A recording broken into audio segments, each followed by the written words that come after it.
بسم اللہ الرحمن الرحیم۔ السلام علیکم۔ میرا نام فضیلہ صابر ہے۔ میں اس وقت امریکہ کی ریاست نیو اڈا کے محکمہ ہوم لینڈ سیکورٹی میں ایک اعلیٰ عہدے پر فائز ہوں۔ پاکستان میں میرا تعلق ضلع اوکاڑا کے نواحی گاؤں سے تھا۔ میری والدہ مجھے جنم دیتے وقت فوت ہو گئی تھی۔ جبکہ میں 6 سال کی عمر کو پہنچی تو میرے والد صاحب کا بھی انتقال ہو گیا۔ جب میرے والد محترم ہوئے تو میرا بڑا بھائی 11 یا 12 سال کا تھا، اور یقین کریں میرے بھائی نے مجھے یتیمی کا احساس نہیں ہونے دیا۔ میرے بھائی نے والد صاحب کے انتقال کے بعد خود پڑھائی چھوڑ دی اور میری تعلیم کا سلسلہ جاری رکھا۔ والدین کی وفات کے بعد جب ہم بالکل یتیم ہو گئے تو 10-12 دن پھپھو نے ہمیں کھانا پینا دیا اور اپنے گھر میں رکھا۔ میں چونکہ فقط 6 سال کی بچی تھی، ایک دن میں نے بستر پر ہی چھوٹا کر دیا تو پھپھو نے پہلے میرے بھائی سے سارا بستر اور چارپائی دھلوائی اور بعد میں ہماری کفالت کرنے سے انکار کر دیا۔ ہمیں گھر سے نکال دیا۔ میرا بھائی مجھے لے کر خالہ کی دہلیز پر چلا گیا۔ خالہ نے ہمیں رکھنے کی حامی تو بھر لی، مگر خالو نہ مانے تو مجبوراً خالہ کو بھی اپنا فیصلہ واپس لینا پڑا۔ اب ہمارے پاس اور کوئی سہارا نہیں تھا تو میرا بھائی مجھے لے کر اپنے گاؤں واپس آ گیا۔ میرے بھائی نے دکان سے بیسن ادھار لیا، آلو چنے لیے، گھی لیا اور گھر آ کر جیسے تیسے سموسے بنا کر رکھ دیے۔ صبح نماز فجر کے وقت اٹھ کر آگ جلائی، سموسے تلے اور اسکول جانے کے ٹائم پر تھال میں سجا کر سموسے اور چٹنی سر پر رکھے، میرا ہاتھ اپنے ہاتھوں میں پکڑا اور اسکول چل دیا۔ میں سارا دن اسکول میں پڑھتی رہی۔ میرا بھائی اسکول باہر سٹاپ پر بیٹھا سموسے بیچتا رہا۔ جب بچوں کو 15 منٹ کے لیے بریک ہوئی تو میرے بھائی کے تقریباً سارے سموسے بک گئے۔ صرف 6 سموسے میرے بھائی نے اپنے اور میرے لیے بچا کر رکھ لیے، جو کہ چھٹی کے بعد اور رات کے وقت روٹی کھانے کی جگہ پر استعمال ہوئے۔ میں چونکہ ابھی فقط دوسری جماعت میں تھی، جبکہ میرا بھائی بھی 11-12 سال کا تھا، اس لیے روٹی ہانڈی بنانا ہمارے لیے ممکن نہ تھا، نہ مجھے سمجھ تھی۔ پھر بھی میرا بھائی اتوار والے دن میرے لیے روٹی سالن یا چاول بنانے کی کوشش کرتا، گو کہ وہ زیادہ تر خراب ہو جاتے، کھانے کے بھی قابل نہ رہتے، مگر پھر بھی میرا بھائی میری خاطر یہ کوشش ضرور کرتا۔ وقت گزرتا رہا، جب میرا بھائی میری خاطر محنت کرتا رہا، میں پڑھتی رہی، سموسے بیچ کر ہم اپنی بھوک مٹاتے رہے، جیسے تیسے زندگی کی گزر بسر کرتے رہے۔ سال بعد زمینوں کا ٹھیکہ بھی مل جاتا، جیسے میرا بھائی میری تعلیم اور شادی پر خرچ کرنے کی خاطر محفوظ کر لیتا۔ جب میرا بھائی 17-18 سال کا تھا، اس نے زمین ٹھیکے پر دینا بند کر دی اور خود کاشت کرنے لگا۔ اب میرا بھائی صبح صبح مجھے اسکول چھوڑتا اور واپس آ کر اپنے کھیتی باڑی کے کام نپٹاتا۔ دوپہر میں سموسے بنا کر بریک ٹائم اسکول پہنچ جاتا، لڑکے اور لڑکیوں کے اسکول میں سموسے بیچتا اور چھٹی ٹائم مجھے ساتھ لے کر واپس آ جاتا۔ اب میں کھانا بنانا سیکھ چکی تھی، جیسے تیسے بنتا میں کھانا بناتی اور میرا بھائی کھانا کھانے کے بعد کچھ دیر آرام کرتا۔ سیکنڈ ٹائم کو مجھے ٹیوشن پر چھوڑ کر اپنے ذمہ داری کے کام نپٹانے لگتا اور شام کے بعد اپنے کاموں سے فارغ ہو کر مجھے ساتھ لیے ہوئے واپس آ جاتا۔ گھر آ کر کھانا کھاتے، تھوڑی دیر ہم بہن بھائی آپس میں گفتگو کرتے، جس کا زیادہ تر موضوع میری پڑھائی اور میرا مستقبل ہوتا۔ میں نے پڑھائی میں بہت محنت کی، یہاں تک کہ میری ٹیچرز کے گائیڈز کرنے پر میں نے اول لیول اے لیول کے امتحان پاس کر لیا۔ مجھے اسکالرشپ پر امریکہ کی بہترین یونیورسٹی میں داخلہ مل گیا۔ میرے اخراجات پورے کرنے کی خاطر میرے بھائی نے اپنی ساری زمین بیچ دی اور مجھے تعلیم دلوانے کی خاطر اسکالرشپ پر امریکہ بھیج دیا۔ میں نے بزنس ایڈمنسٹریشن اور مینجمنٹ میں ڈگری حاصل کی اور میری محنت و قابلیت کو دیکھتے ہوئے مجھے امریکہ میں ہی ہوم لینڈ سیکورٹی مینجمنٹ میں ملازمت کی آفر دی گئی، جو میں نے باخوشی قبول کر لی۔ البتہ جیسے ہی میں نے ملازمت شروع کی، میرا رابطہ بھائی سے بہت کم ہو گیا، یہاں تک کہ میرے بھائی نے مجھے اپنی شادی کے متعلق بتایا تو بھائی کی شادی پر جانا درکنار، مجھے تو بھائی کی شادی والی تاریخ بھی یاد نہ رہی۔ اس کے باوجود میرے بھائی نے مجھ سے کوئی شکوہ نہ کیا اور مجھے ترقی کی دعائیں دیتا رہا۔ یہاں تک کہ میں نے اپنی سوسائٹی میں رہنے والی پاکستانی فیملی کے لڑکے طلال سے شادی کر لی۔ طلال کا تعلق فیصل آباد سے تھا۔ میں نے شادی کے لیے بھائی سے پوچھا تک نہ تھا، بلکہ شادی کے بعد بھی بھائی کو بتانا گوارا نہ کیا۔ شادی کے بعد میں طلال کے ساتھ فیصل آباد اس کے گھر گئی تو اچانک اسے کچھ پیسوں کی ضرورت پڑ گئی۔ میں نے اس کو کہا امریکہ سے منگوا لیتے ہیں، مگر اس نے مجھے میرے بھائی سے گھر میں حصہ لینے کا کہا، تو میں طلال کی باتوں میں آ کر بھائی کے گھر پہنچ گئی۔ میں نے دیکھا میرا بھائی سائیکل پر رکھے ٹوکرے میں سموسے سجائے بیچنے جا رہا ہے۔ میرا بھائی تو مجھے نہ پہچان سکا کیونکہ میری کامیابی نے مجھے بدل دیا تھا، مگر میں نے بھائی کو پہلی نظر میں ہی پہچان لیا۔ جب میں نے اپنا تعارف دیا تو میرا بھائی مجھے گلے لگا کر سسکنے لگا، مگر پہلی بار مجھے بھائی کو بھائی کہتے ہوئے شرم آنے لگی، کیونکہ میرا تعلق اب ایلیٹ کلاس سے تھا۔ اگر مجھے گھر سے حصہ نہ لینا ہوتا تو شاید میں اپنے سگے بھائی کو بھائی ماننے سے انکار کر دیتی۔ مجھے میرے بھائی کے جسم سے پسینے کی بدبو آنے لگی، یہاں تک میں نے سانس روک کر بھائی کو دھکا دیتے ہوئے خود سے الگ کیا، اور پھر جب اپنے شوہر کا تعارف دیا تو میرے بھائی کی آنکھوں میں بھی حیرت اتر آئی۔ وہ پتھرائی ہوئی آنکھوں سے مجھے دیکھنے لگا۔ جب بھائی کے حواس بحال ہوئے تو مجھے اور میرے شوہر کو گھر لے گیا، مجھے اپنی بیوی اور بیٹے سے ملوایا۔ جب میرا بھتیجا اپنے معصوم ہاتھوں سے میرے لیے اسٹیل کے گلاس میں کولڈ ڈرنک لے کر آیا تو میرا دل اسٹیل کے گلاس کو دیکھ کر اتنا خراب ہوا کہ مجھے الٹی آ گئی۔ بعد میں مجھے پتا چلا کہ میرے بھائی کے گھر میں سب سے قیمتی برتن وہ اسٹیل کا گلاس تھا، ورنہ میری بھابھی خود مٹی کے برتن بنا کر گھر میں استعمال کرتی تھی۔ گزرے ہوئے کل تک اسی گھر کے در و دیوار سے مجھے محبت تھی۔ میرے بھائی نے مجھے شہزادیوں کی طرح اسی گھر میں رکھا تھا۔ امریکہ جانے سے پہلے میرے لیے یہ گھر نہیں محل تھا، مگر آج مجھے اسی گھر سے گھن آ رہی تھی۔ البتہ میرے کمرے میں میری چارپائی پر بہترین بستر لگا ہوا، اور میرا بھائی ہر وقت ہر حال میں میرا بیڈ اور بستر ٹھیک رکھتا تھا تاکہ کسی بھی وقت میری بہن آئے تو اسے آرام کرنے کے لیے انتظار نہ کرنا۔ جب مجھ سے ہوئی تو میرا شوہر میری کیفیت سمجھ گیا۔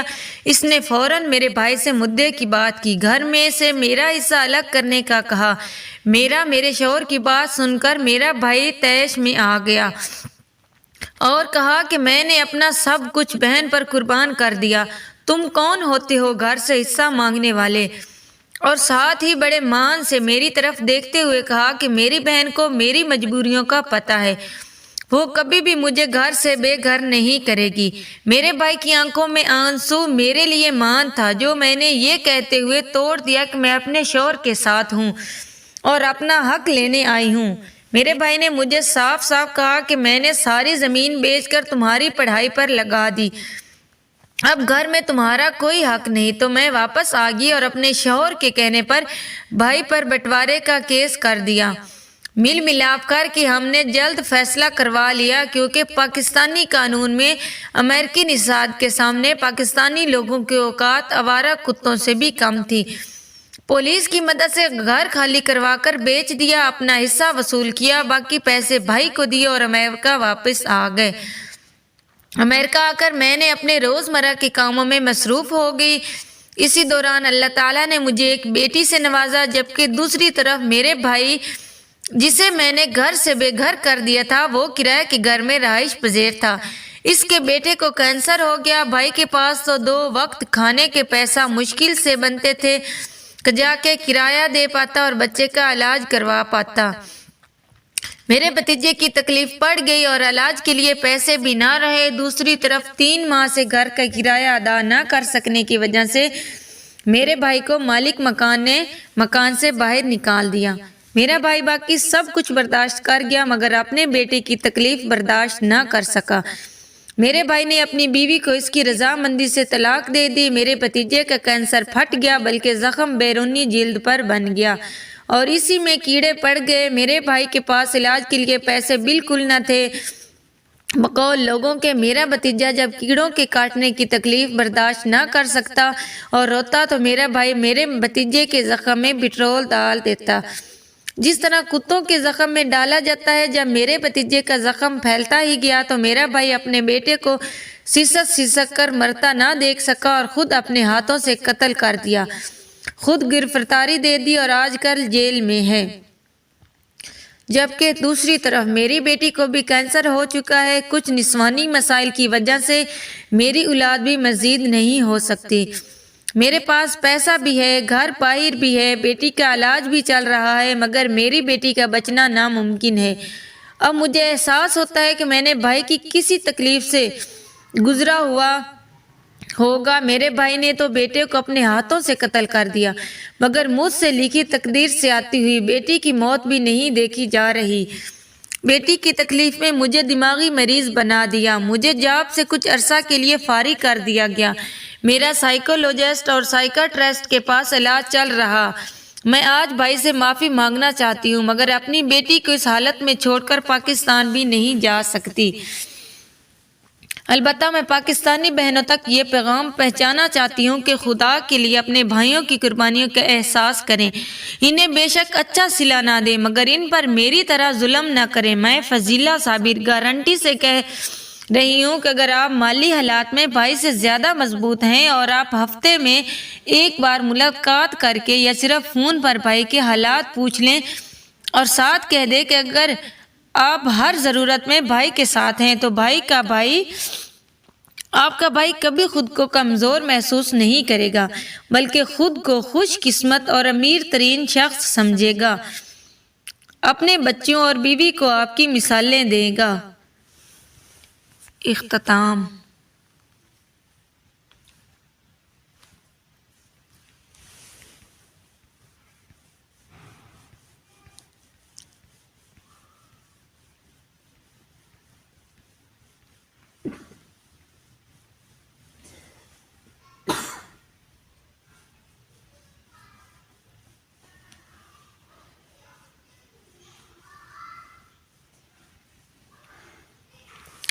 زبیر اپنی سکی بہن کو قتل کرنے کے جرم میں جیل میں قید تھا۔ وہ اس وقت جیل کے اندر اپنی بیرک میں نماز کے دوران حالت رکوع میں تھا جب پیچھے سے آنے والے بزرگ قیدی نے ڈنڈا مار کر اسے گرا دیا اور یہ کہتے ہوئے آگے بڑھ گیا کہ تیرے جیسوں کی کوئی نماز نہیں ہوتی۔ زبیر دوبارہ اٹھا اور وہیں سے نماز شروع کر دی تھی۔ آپ بھی سنیے زبیر کی کہانی اسی کی زبانی۔ میرا نام زبیر ہے، میں پاکستان پنجاب میں کبیروالا کا رہائشی ہوں۔ میں نے اپنی سگی بہن کو قتل کر دیا تھا۔ میری بہن بد کردار نہیں تھی۔ اپنی بہن کو قتل کرنے سے پہلے میری سوچ میں آپ لوگوں کی سوچ کی طرح ہی تھی کہ بھائی کے ہاتھوں قتل ہونے والی بہن بد کردار ہوتی ہے، مگر اپنے بھائی کی جان لیتے وقت مجھے احساس ہوا تھا کہ ضروری نہیں بھائی کے ہاتھوں مرنے والی پر بہن بد کردار ہو۔ میرے والد صاحب مستریوں والا کام کرتے تھے۔ انہوں نے اپنے مقامی علاقے میں ہی ایک وڈیرے چودھری انتصار کی عالیشان کوٹھی تعمیر کی، مگر جب کوٹھی پر لینٹر ڈالا گیا تو نچلی زمین پر نرم ہونے کی وجہ سے زمین بیٹھی گئی اور کوٹھی دھڑام سے نیچے آ گئی۔ انتصار نے میرے والد صاحب پر الزام عائد کرتے ہوئے کہا کہ میں نے کوٹھی کے لیے جو سیمنٹ اور باقی میٹیریل منگوایا تھا وہ تم نے آدھے سے زائد باہر بیچ دیا تھا۔ کوٹھی کی تعمیر میں تم نے آدھا بھی نہیں لگایا، اس لیے اب تم میرا نقصان پورا کرو۔ چودھری انتصار علاقے کا بہت بڑا منشیات فروش تھا۔ اس کے بڑے بڑے لوگوں اور افسروں کے ساتھ تعلقات، پولیس والے اس کے ذاتی ملازم لگتے تھے، لہٰذا چودھری انتصار نے میرے والد صاحب کو گھر سے اٹھوا کر اپنے ڈیرے پر منگوا لیا اور لوگوں کے سامنے میرے والد صاحب کو برہنہ کر کے الٹا لٹکا کر لوگوں سے تشدد کروانا شروع کر دیا۔ میرے والد صاحب بالکل برہنہ حالت میں تشدد سہتے سہتے اپنی بے بسی پر پھوٹ پھوٹ کر رو پڑے، مگر چودھری انتصار اور اس کے ظالم ساتھیوں کو میرے والد پر ترس نہ آیا۔ آخر کار میرے والد صاحب نے 3 دنوں میں آدھا قرض واپس کرنے کی حامی بھر لی تو ان کی جان چھوٹی۔ اپنا گھر اور زمین بیچ کر جتنے پیسے ملے وہ چودھری انتصار کو دیے۔ جبکہ باقی پیسے جلد دینے کا وعدہ کیا اور اپنے کسی جاننے والے کے ذریعے گردہ بیچ کر باقی پیسے بھی چودھری انتصار کو ادا کر دیے۔ پیسے ادا کرنے کے بعد بھی ہمیں سکون نصیب نہ ہوا اور کسی نے نہ چودھری انتصار کے سامنے جھوٹ بول دیا کہ میرے والد صاحب نے پولیس میں چودھری انتصار کے خلاف شکایت درج کروائی ہے۔ چودھری انتصار نے اپنی طاقت کے گھمنڈ میں میرے والد صاحب کو پھر ڈیرے پر منگوا لیا اور بے تحاشا تشدد کا نشانہ بنایا۔ دونوں بازو اور ٹانگیں توڑ دی، جسم کی اور بھی کئی ہڈیاں ٹوٹ گئیں۔ میرے والد صاحب 3 ماہ ہسپتال میں رہنے کے بعد جلد چل بسے۔ میری ماں نے میڈیکل بنوا کر FIR درج کروا دی۔ پولیس والوں نے کیس تو درج کر لیا مگر ساتھ ہی دلالوں کا کردار ادا کرتے ہوئے چودھری انتصار کو بھی بتا دیا اور چودھری انتصار کے کہنے پر منشیات کا جھوٹا مقدمہ درج کر لیا۔ مجھ پر جھوٹا مقدمہ ہونے کے باوجود پولیس نے میرے گھر پر اسی وقت ریڈ کر دی، جبکہ قاتل ہونے کے باوجود چودھری انتصار کو پوچھا بھی نہ۔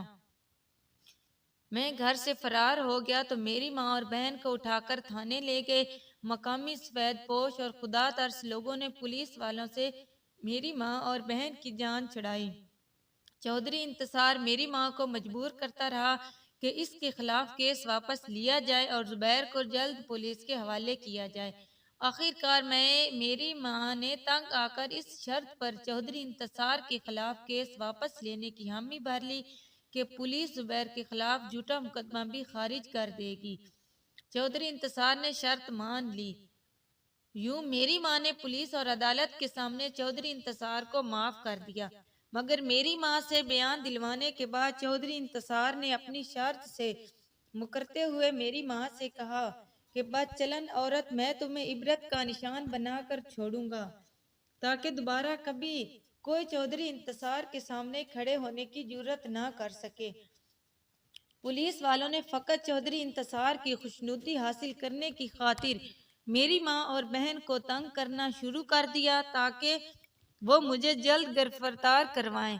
اسی دوران ایک بار میری ماں اور میری بہن بازار سے واپس آ رہی تھی کہ دن دہاڑے بھرے پڑے راستے میں چودھری انتصار کے بیٹے نے کچھ گنڈوں کے ساتھ مل کر میری بہن پر تشدد کیا۔ میری بہن کے سارے کپڑے پھاڑ دیے، یہاں تک کہ جاتے ہوئے میری بہن کے تن پر موجود بچے کھچے کپڑے بھی اتار کر میری ماں کے سامنے اتنے غیر مردوں کے بیچوں بیچ بالکل برہنہ حالت میں چھوڑ کر چکے گئے۔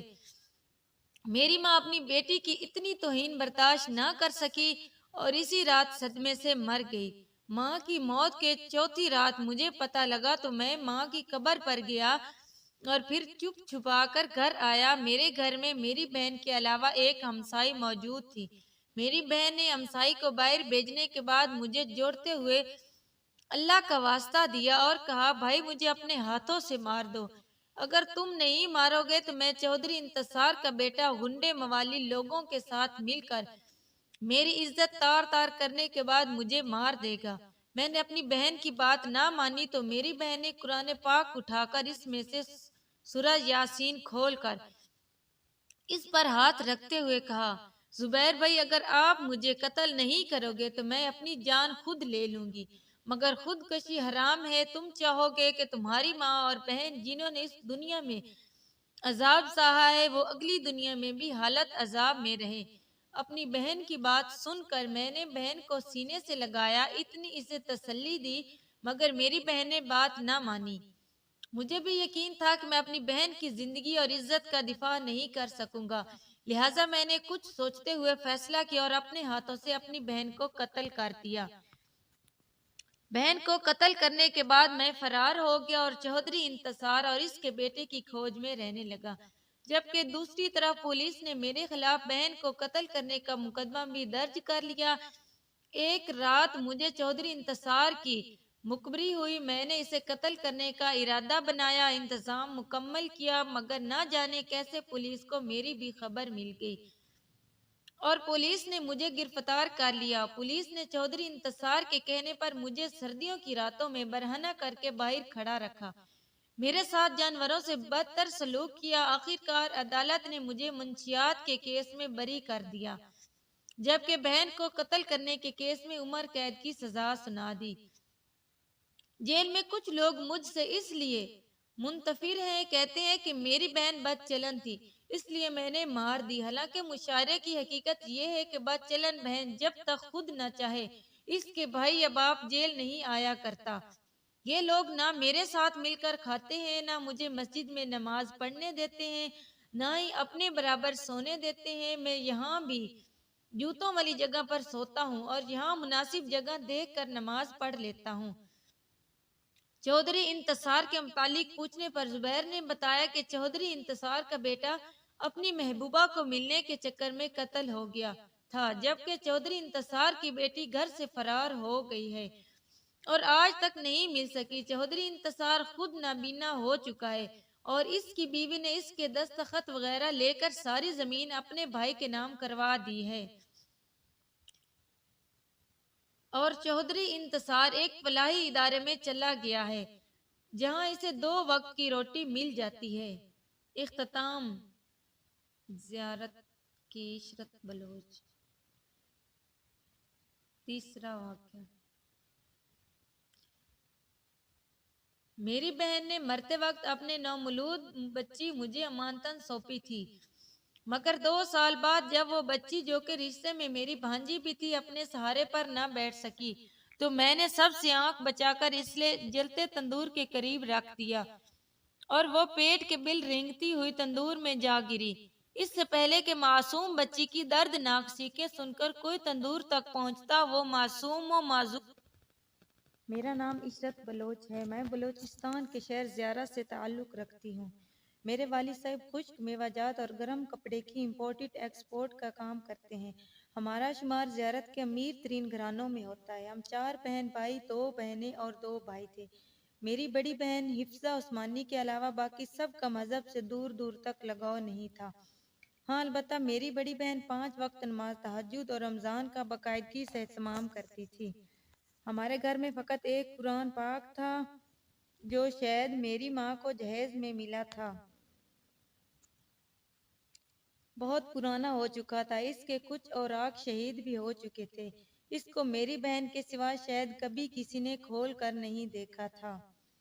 میری بڑی بہن روزانہ قرآن پاک کی تلاوت کرتی تھی۔ جس جس جگہ سے قرآن پاک کے اوراق شہید ہونے کی وجہ سے الفاظ آیت پوری نہیں رہی تھی، وہاں وہاں میری بہن نے ہمسائیوں کا قرآن پاک مانگ کر پنسل سے کاغذ پر آیت اور الفاظ لکھ کر قرآن پاک کو پڑھنے کے قابل بنا رکھا تھا، اور میری بہن کے کئی بار کہنے کے باوجود بھی میرے دونوں بھائیوں اور والد صاحب کے پاس اتنا ٹائم نہیں نکل سکتا تھا کہ وہ میری بہن کے لیے نیا قرآن پاک لا دیں۔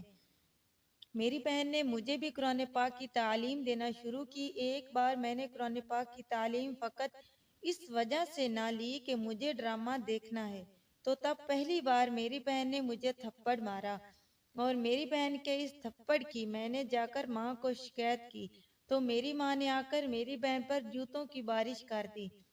اس واقعے کے بعد میری بہن نے مجھے کبھی قرآن پڑھنے کے لیے نہیں بلایا، نہ میرے والدین یا بھائیوں نے کہا، بلکہ ان کو تو مذہب سے دلچسپی ہی نہ تھی۔ مجھے یاد نہیں کہ میرے والد یا بھائیوں نے 5 وقت نماز تو کیا جمعہ بلکہ عید پر بھی کبھی مسجد میں قدم رکھا ہو۔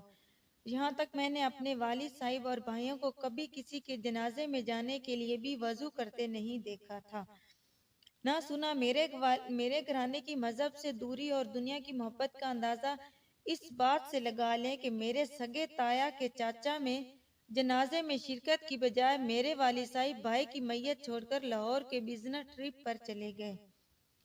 میری بہن کی شادی میرے تایا زاد سے کر دی گئی، مگر میری بہن اپنی پہلی ہی ڈیلیوری کے وقت اللہ تعالیٰ کو پیاری ہو گئی۔ میری بہن نے مرنے سے پہلے اپنے نومولود بچی جو فقط چند گھنٹوں کی تھی مجھے سونپی تھی اور خواہش ظاہر کی تھی کہ میں اس کی بہترین پرورش کروں۔ میرے بھائیوں نے بھی میری بہن کو اس کی بیٹی پالنے کا رسمی طور پر کا ذمہ لینا چاہا، مگر میری بہن نے انکار کرتے ہوئے اپنی بیٹی مجھے سونپ دی اور خود ہمیشہ ہمیشہ کے لیے اللہ کے پاس چلی گئی۔ میں نے 2 سال تک جیسے تیسے اپنی بھانجی کو سنبھالا، مگر میری بھانجی 2 سال کی عمر میں چلنا یا بولنا تو دور اپنے سہارے پر بیٹھنے کے بھی قابل نہ ہوئی، فقط وہ پیٹ کے بل گھسٹ سکتی تھی۔ تو ہم نے ڈاکٹر کو دکھایا۔ ڈاکٹرز کہنے لگے خوراک کی شدید کمی کے باعث یہ بچی معذور ہو چکی ہے، شاید ہی کبھی قدموں پر کھڑے ہو سکے گی۔ ڈاکٹر کی بات سننے کے بعد میں اور بھی اکتا گئی۔ باقی فیملی نے بہت پہلے ہی معصوم بچی کا خیال رکھنا چھوڑ دیا تھا۔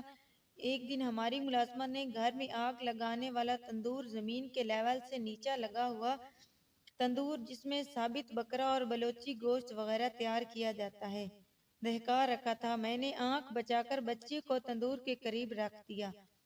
بچی نادان تھی، گھسیٹتے ہوئے تندور میں جا گری اور بہت دردناک آوازیں نکالنے لگی، فقط مگر اس سے پہلے کہ کوئی اس معصوم تک پہنچتا وہ جل کر کوئلہ ہو چکی تھی۔ یوں میں نے اپنی سگی بھانجی کی جان لے کر قاتلہ ہونے کے ساتھ ساتھ امانت میں بددیانتی بھی کر لی۔ خیر کچھ وقت بعد میری شادی ہو گئی۔ میری شادی کے بعد میرے دونوں بھائیوں کی بھی شادی ہو گئی۔ میرے بھائیوں کی شادی کے بعد میرے والدین ایک دھماکے میں شہید ہو گئے۔ والدین کی موت کے بعد میری شادی کو 4 سال گزر چکے تھے، مگر میرے ہاں کوئی اولاد نہیں ہو رہی تھی۔ 5 سال تک جب میں کسی اولاد کو جنم نہ دے سکی تو مجھے بھانج قرار دے کر طلاق دے دی گئی۔ میں بھائیوں کی دہلیز پر آ بیٹھی، مگر بھابھیوں نے میرے پاؤں ٹکنے نہ دیے۔ کبھی ایک بھائی کے گھر جاتی، کبھی دوسرے کی دہلیز پر۔ اسی دوران میری بھابھیوں نے میرے بھائیوں کو بھڑکا کر ان کا کاروبار الگ کروا دیا، اور کاروبار الگ کرنے کے بعد دونوں میں حق برابر نہ ملنے پر جھگڑا رہنے لگا۔ میری دونوں بھابھیاں جلتی پر تیل چھڑکنے کا کام کرتی رہیں، یہاں تک کہ میرے چھوٹے بھائی نے بڑے بھائی کو قتل کر دیا۔ بڑے بھائی کی بیوی نے چھوٹے پر کیس کر دیا۔ چھوٹے بھائی گرفتاری ہو کر جیل چلا گیا، جہاں اسے عمر قید کی سزا سنائی گئی۔ بڑے بھائی نے بیوی اپنے بچوں کو لے کر میکے چلی گئی، جبکہ چھوٹی بھائی کی بیوی نے چھوٹے بھائی کو عمر قید ہونے کے بعد طلاق لے کر کہیں اور شادی کر لی۔ میں نے بھی دوسری شادی ایک ایسے آدمی سے کر لی جس کے بقول اس کے 3 بچے تھے اور بیوی فوت ہو چکی تھی۔ وہ دبئی میں بچوں کے ساتھ سیٹ تھا۔ میں بھی شادی کے بعد اس کے ساتھ دبئی چلی گئی۔ دبئی جا کر پتہ چلا کہ وہ پہلے بھی 3 لڑکیوں سے یہی جھوٹ بول کر شادی کر چکا ہے۔ میرا دوسرا شوہر لڑکیوں سے دبئی میں شیخ لوگوں کے گھروں میں کام کروانے کے علاوہ ان سے جسم فروشی بھی کرواتا تھا۔ میرا دوسرا شوہر پاکستان میں چھٹی گیا مگر قتل ہو گیا۔ اس کی 2 بیویاں واپس پاکستان چلی گئیں، جبکہ میں آج بھی دبئی میں شیخ لوگوں کے گھروں میں کام کرتی ہوں اور مذہب سے دوری کے ساتھ ساتھ معصوم بچی کو قتل کرنے کے مکافات عمل سے بھانج پن کی صورت میں گزر رہی ہوں۔ میں کئی بار عربی لوگوں کے ہاتھوں جنسی استحال کا شکار ہو چکی ہوں۔ میں اپنی نوجوان نسل کو پیغام دینا چاہتی ہوں کہ دین اسلام سے دوری اپنے آپ کو عذاب دینے کے مترادف ہے۔ میں آج سوچتی ہوں کاش میں نے قرآن پڑھا ہوتا تو تب نہیں تو پتہ نہیں کتنے گناہوں سے بچ گئی ہوتی۔ والسلام۔ اگر ویڈیو اچھی لگے تو لائک اور شیئر کر دیں۔